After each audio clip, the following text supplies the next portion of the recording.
Hi everybody, today we'll talk about how to fix or how to solve the problem of kicking you out on Discord app.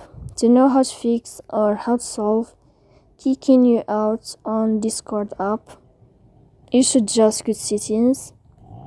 Here you can click on apps, default apps, app settings.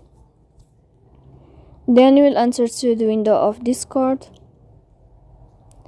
Here you can click on first stop and you can click OK. Here we'll enter to storage. Then you can click clear cache. Don't click clear data because that can cause the errors or can delete your account. And in the end you can turn off your phone. So please don't forget to support us by like and subscribe. See you next time in another video, and thank you for your attention.